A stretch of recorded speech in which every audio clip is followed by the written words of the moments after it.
അസ്സലാമു അലൈക്കും വറഹ്മത്തുള്ളാഹി വബറകാതുഹു. കൊട്ടാരങ്ങളെ പോലത്തെ വീടുകൾ ഉണ്ടായിട്ട് കാര്യമില്ല. എന്നും അതിൽ സന്തോഷവും സമാധാനം വേണം. എങ്കിൽ ശ്രദ്ധിക്കേണ്ട 5 കാര്യങ്ങളെ കുറിച്ചാണ് വിശദീകരിക്കുന്നത്. അൽഹംദുലില്ലാഹി റബ്ബിൽ ആലമീൻ വസ്സലാത്തു വസ്സലാമു അലാ അഷ്റഫിൽ മുർസലീൻ വലാലിഹി വസ്വഹ്ബിഹി അജ്മഈൻ. സ്നേഹം ആദരവും നിറഞ്ഞ എൻ്റെ പ്രിയപ്പെട്ട സഹോദരങ്ങളെ, നമ്മുടെ വീട് എന്നുള്ളത് അത് നമ്മുടെ വലിയ സ്വപ്നമാണ്. അങ്ങനെ സ്വപ്നങ്ങളുടെ വീടൊക്കെ നിർമ്മിച്ച് അൽഹംദുലില്ലാ ആ വീടിൽ നാം കയറി, ആ വീടിൽ നമുക്ക് മനസ്സിന് സമാധാനവും സന്തോഷമില്ലെങ്കിൽ, എന്നും അസ്വസ്ഥതയാണെങ്കിൽ, എൻ്റെ പ്രിയപ്പെട്ടവരെ, ആ വീട് കൊണ്ട് നമുക്ക് എന്ത് നേട്ടമാണ്? കൊട്ടാരങ്ങളെപ്പോലത്തെ വീടുള്ളത് കൊണ്ട് എന്തെങ്കിലും നേടാൻ സാധിക്കുമോ? അതേപോലെ ചെറിയ ഒരു വീടാണ്, എന്നും ആ വീട്ടിൽ ഇണക്കത്തോടും സ്നേഹത്തോടും സന്തോഷത്തോടും കൂടി കഴിയുകയാണെങ്കിൽ എന്തോ റാഹത്തായിരിക്കുമല്ലോ ആ വീട്ടിൽ. ചില വീടുകളൊക്കെ ഉണ്ട്, എനിക്കറിയുന്ന പല വീടുകളുണ്ട്, കൊട്ടാരങ്ങളെ പോലത്തെ വീടുകളാണ്. ആ വീട്ടിലേക്ക് കയറിയാൽ നമുക്ക് തന്നെ വല്ലാത്ത സങ്കടമാണ്. ഒരിക്കൽ ആ വീട്ടിൽ നിന്ന് ഇറങ്ങിപ്പോയായിരുന്നു നന്നായിരുന്നു എന്നാണ്. അതേപോലെ ചെറിയ വീടുകളുണ്ട്, ആ വീട്ടിലേക്ക് പോയാൽ അവിടെ തിരിച്ചു വരാൻ പോലും പറ്റൂല. അവർക്കുള്ള ആ സ്നേഹവും അവർക്കുള്ള ആ സന്തോഷവും അവരുടെ ഒരു കുടുംബ ജീവിതം, അൽഹംദുലില്ലാ എന്ത് സന്തോഷമാണ്! അത്തരത്തിലുള്ള വീടുകളിൽ ഈ സമാധാനം, ഈ സന്തോഷം ഉണ്ടാകാനുണ്ടായ ചില കാര്യങ്ങൾ, എൻ്റെ പ്രിയപ്പെട്ടവരെ, ആ വീട്ടിൽ എന്നും നിരന്തരമായ കാര്യങ്ങൾ ഉള്ളത് കൊണ്ടാണ് ആ വീട്ടിൽ സമാധാനം സന്തോഷം ഉണ്ടാകുന്നത്.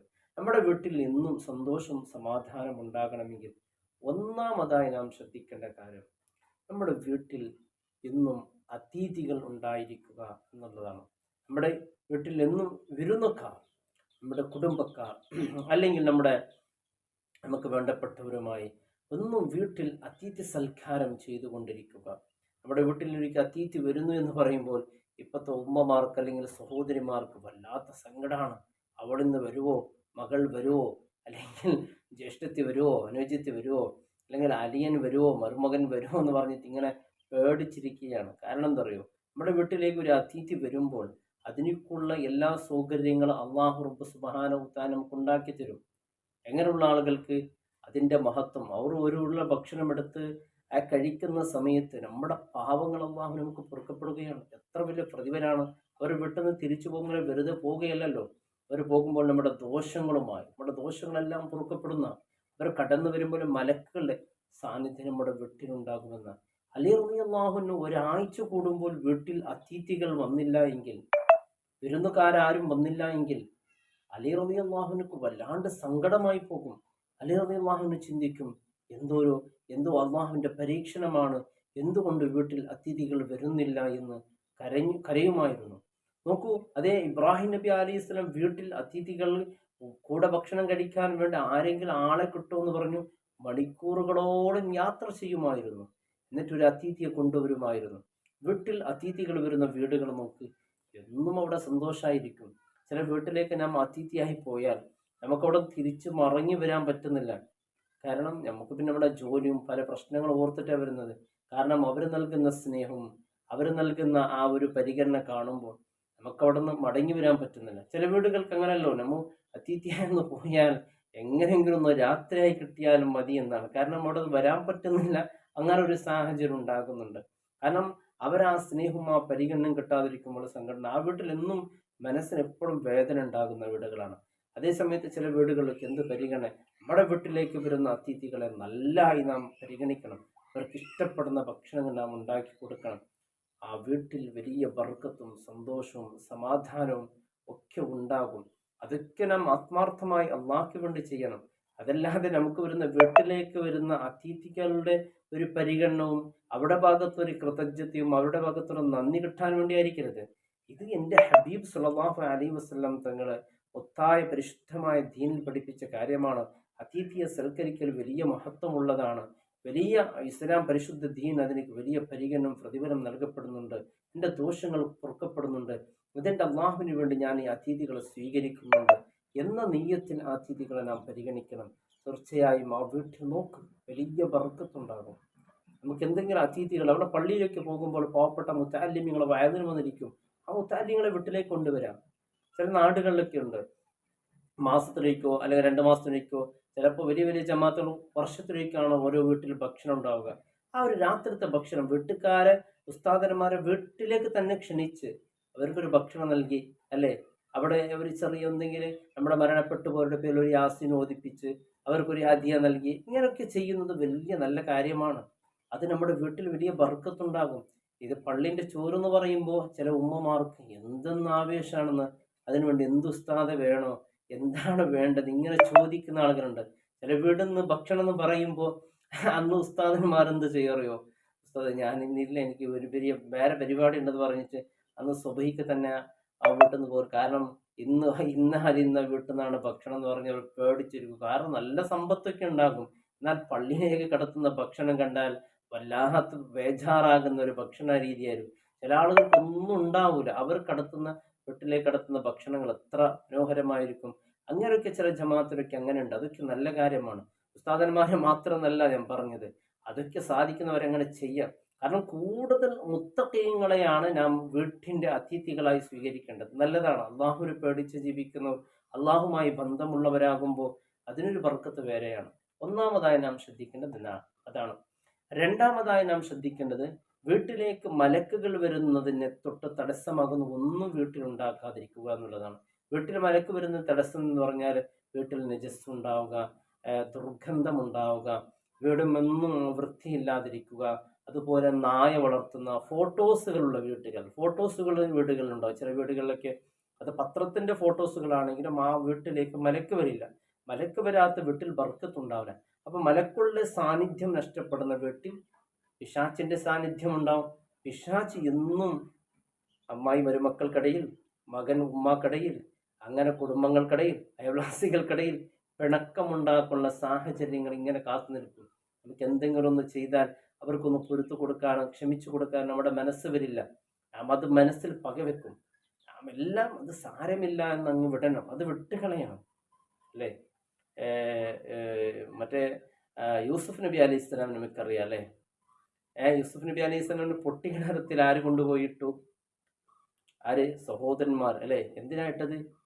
ആരെങ്കിൽ ഇവിടുന്ന് ആ യൂസുഫ് നബിയെ രക്ഷപ്പെടുത്തി കൊണ്ടുപോകട്ടെ എന്ന നീയത്തിലൊന്നല്ലല്ലോ. കാരണം ഭരിക്കണം, കൊല്ലാൻ വേണ്ടിയാണ് ഇട്ടത്. കാരണം പിന്നെ രക്ഷപ്പെട്ടു. യൂസുഫ് നബി അലൈഹിസ്സലാം പിന്നെ അള്ളാഹു വലിയ അധികാരമൊക്കെ കൊടുത്ത് ആ സമയത്ത് യൂസുഫ് നബി അലൈഹിസ്സലാം എല്ലാം പൊരുത്തു കൊടുത്തു, അല്ലേ? ആ ജ്യേഷ്ഠന്മാർക്കൊക്കെ പൊരുത്തു കൊടുത്ത് എല്ലാം അള്ളാഹുക്ക് വേണ്ടി. ഞാൻ വലിയ മനുഷ്യന്മാർ എന്ന് പറഞ്ഞാൽ ആരാ? വലിയ മനുഷ്യന്മാർ എന്ന് പറയുമ്പോൾ നമ്മോട് ദ്രോഹം ചെയ്തവർക്കെല്ലാം അങ്ങൊന്നും പൊരുത്തു കൊടുക്കുക എന്നുള്ളതാണ് വലിയ മനുഷ്യന്മാർ എന്ന് പറയുന്നത്. നമുക്ക് ചെറിയ എന്തെങ്കിലും കിട്ടിയാൽ മരിച്ചെങ്കും ഞാൻ വിടൂല, മരിച്ചെങ്കിൽ എനിക്ക് അവൻ്റെ പക വീടൂല, മരിച്ചാൽ ഞാൻ അവൻ്റെ മയ്യത്ത് പോലും കാണൂല, എൻ്റെ മയ്യത്തോൻ കാണാൻ വരരുത്. അതൊക്കെ ഒരു ചെറിയ കുതിസായ മനസ്സിൻ്റെ ഹൃദയത്തിൻ്റെ നമ്മുടെ ജീവിതത്തിൽ ഒരുപാട് പ്രശ്നങ്ങളൊക്കെ വരും, ഒരുപാട് വലിയ വിഷയങ്ങളൊക്കെ വരും. ആ സമയത്ത് എല്ലാം, അല്ലേ? യൂസുഫ് നബി അലൈഹി സ്വലാം തൻ്റെ മകന് നൽകിയ പേര്, ഇതിൻ്റെ അർത്ഥം എന്താ അറിയോ?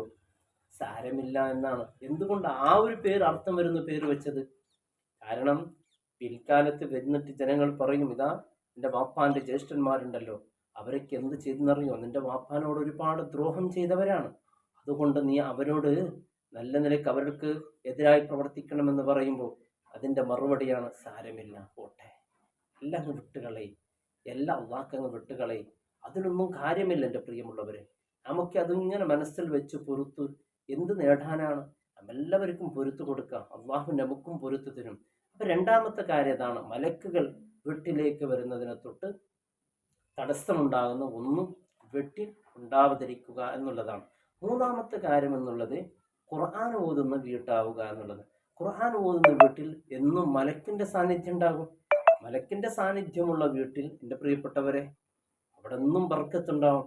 സൂറത്തുൽ വാഖിയ ഓതുന്നവർക്ക് എന്നും ദാരിദ്ര്യം ഉണ്ടാവില്ലല്ലോ.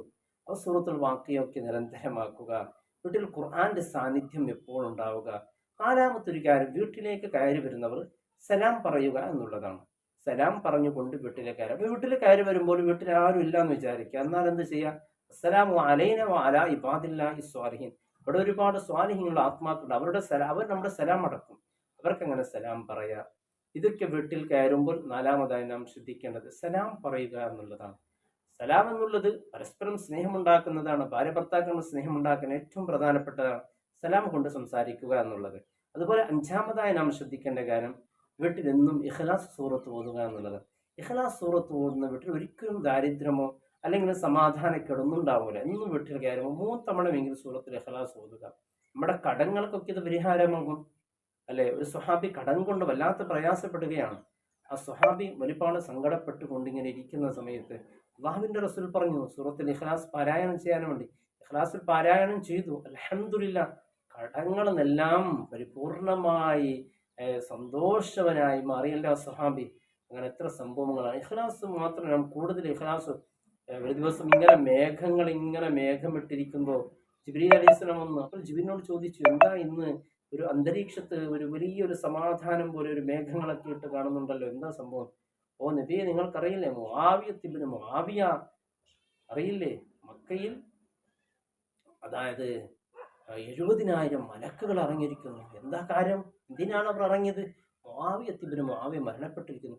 എന്താ മുആവിയ ഇത്ര വലിയൊരു സ്ഥാനം? അതിന് പറഞ്ഞത് എന്തറിയോ നബിയെ, അദ്ദേഹം കൂടുതൽ സൂറത്തുൽ ഇഖ്ലാസ് പാരായണം ചെയ്യുന്ന ആളാണെന്ന്. അബൂദർദാ റളിയല്ലാഹു അൻഹു അറിയില്ലേ? അബൂദർദാ റളിയല്ലാഹു അൻഹു അള്ളാഹുവിന്റെ റസൂലിൽ മലക്ക് വന്ന് പറയുന്നത് ഇങ്ങനെ, അബൂദർദാ അല്ലേ നബിയെ ഇത്? അതെ അബൂദർദാ, നിങ്ങൾക്ക് എങ്ങനെ അറിഞ്ഞു? അബൂദർദാവ് ദുനിയാവിനേക്കാൾ ഏറ്റവും കൂടുതൽ ഫേമസ് ആണ്. പരലോകത്ത് വലിയ ആകാശലോകത്ത് അബൂദർദാവ് വലിയ അറിയപ്പെട്ട ഒരാളാണ്. എന്തേ കാരണം അബൂദർദാന് ഇത്രയും വലിയ സ്ഥാനം കിട്ടാൻ? അബൂദർദാ ആരെന്നറിയോ? സൂറത്തുൽ ഇഖ്ലാസ് പാരായണം കൂടുതൽ ചെയ്യുന്ന ആളാണെന്ന്. മസ്ജിദുൽ ഖുബായിൽ ഒരു ഇമാം ഉണ്ടായിരുന്നു. ആ ഇമാമ് ധാരാളം എല്ലാ നമസ്കാരങ്ങൾക്ക് ശേഷം ഇഖ്ലാസ് സൂറത്ത് ഓതും. ജനങ്ങൾ പരാതിപ്പെട്ടു, നബിയെ എല്ലാ ജമാഅത്തിനും സൂറത്തുൽ ഇഖ്ലാസ് ഇങ്ങനെ ആവർത്തിച്ച് ഒരു മടുപ്പുണ്ടാക്കുന്ന ഒരു അവസ്ഥ അങ്ങനെ അവതരിപ്പിച്ചപ്പോൾ നബി എന്തേലും ചോദിച്ചു ഇമാമിനോട്. നബി അപ്പോൾ പറഞ്ഞു, എനിക്ക് വല്ലാത്ത ഇഷ്ടമാണ് നബി ആ സൂറത്തിനോട്. ആ ഇഷ്ടം നിന്നെ സ്വർഗത്തിലേക്ക് എത്തിപ്പിക്കും. ആ ഇഖ്ലാസ് സൂറത്ത് നിന്നെ സ്വർഗത്തിലേക്ക് എത്തിപ്പിക്കുമെന്നാണ്. അതുകൊണ്ട് ഈ 5 കാര്യങ്ങൾ ശ്രദ്ധിക്കുന്ന വീട്ടിൽ എന്നും സന്തോഷവും സമാധാനവും ഉണ്ടാകും. അള്ളാഹു നമ്മുടെ വീട്ടിൽ സന്തോഷവും സമാധാനവും അള്ളാഹു എനിക്ക് അനുഗ്രഹിക്കട്ടെ. എൻ്റെ പ്രിയപ്പെട്ടവരെ, പലരിലേക്കും ഈ ഒരു അറിവ് എത്തിച്ചു കൊടുക്കുക. അവരുടെ വീട്ടിലും സമാധാനം ഉണ്ടാവട്ടെ, സന്തോഷം ഉണ്ടാവട്ടെ. നാം എപ്പോഴും ഇത്ര കാര്യങ്ങൾ ശ്രദ്ധിക്കണം. അള്ളാഹു അനുഗ്രഹിക്കട്ടെ. അസ്സലാമു അലൈക്കും വറഹ്മത്തുള്ളാഹി വബറകാതുഹു.